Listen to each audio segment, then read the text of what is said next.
What's up, AP Gang? Welcome to day 1 of multiple choice practice. First, you have 1 hour to complete 45 questions. You need to be quick, but not hasty.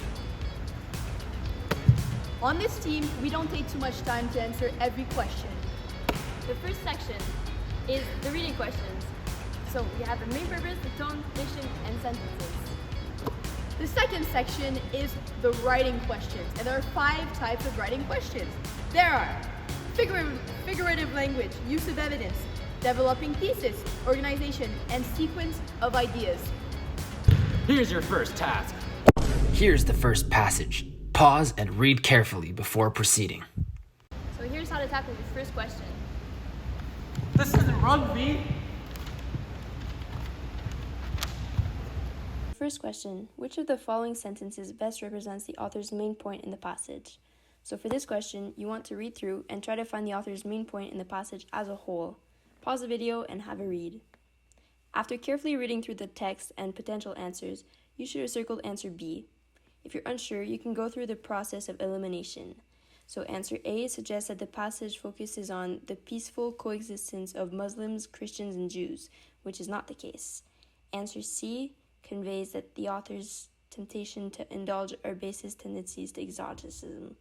This option isn't completely wrong, but it doesn't fulfill the author's purpose fully. Next, answer D proposes that it's about how the author describes Islam. We can cross that off because the author does a lot more than just describe. And answer E highlights how the audience shares the irony that Islam was peaceful, while Christianity wasn't. This is only brought up in the final paragraph, and it doesn't reflect the meaning of the passage as a whole. So therefore, the best answer is B, because it highlights how convivencia tells us more about the world of storytelling than the actual historical past. And that's what the whole passage is about.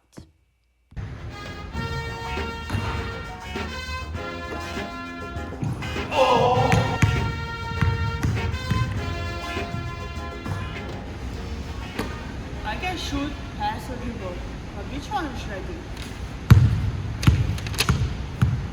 This question is asking about the second paragraph, not the whole passage. Just like in a basketball game, you need to read the situation and make a decision, not the whole game, but that particular play. When you read the play, you will need to make a decision which one is gonna lead you to the best result. You need to know the plays, so the meaning of the words, and then eliminate based on that. I can start eliminating when I understood the words and observed the play. I could shoot, pass, or dribble. Which one is the best option? I can immediately eliminate a few options because they are out of context, just like when the opponent is blocking my teammate, so I can't pass it to them. In this case, C is the right answer because it answers the question the best. In this play, I decided to dribble because it was the best option, and it led to a basket. And now, heart to heart with Christ and Roy. So Emma, tell me, what's your favorite strategy when you read text for multiple choice?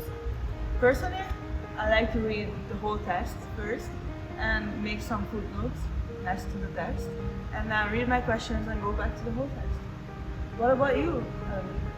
Well, I prefer to read the questions before because then I know what I'm looking for in the text. But I do respect your strategy. Yeah, I might try yours. And that was a heart-to-heart with Christ and Roy. Here's your second task. Just kidding. Psych! And here's passage number 2. You know the drill.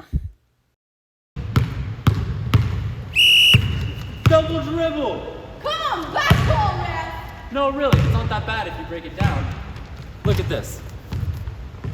So this question asks us to conclude with a sentence that calls for action, but not just any action. It calls for action supportive of the passage's central claim.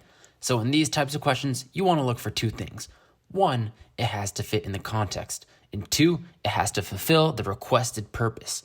So before you choose an answer, be sure to review the sentence before. In this case, sentence 10.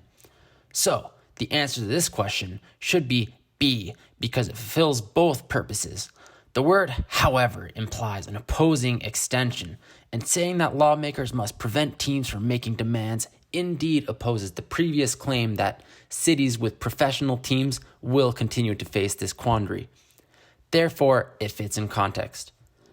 This sentence also calls lawmakers to action and it aligns with the main point of the passage, which can't be said for some of the other answers.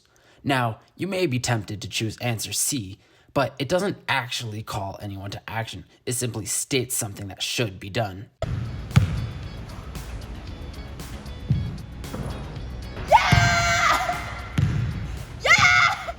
Congratulations, you won the championship.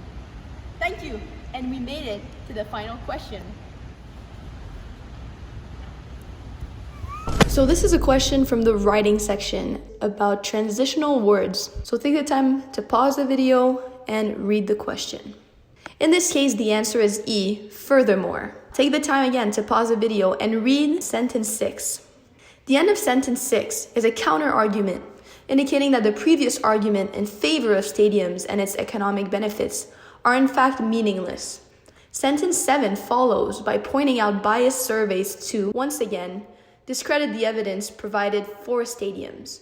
In other words, sentence 7 adds to the end of sentence 6 and serves to advance the argument. The transitional word furthermore is the best choice because its function is to introduce additional reasons and advance arguments, which is what sentence 7 is doing in this example. So what we learned, if you listen to our tips and take our wisdom, you will succeed. Good Good luck. luck.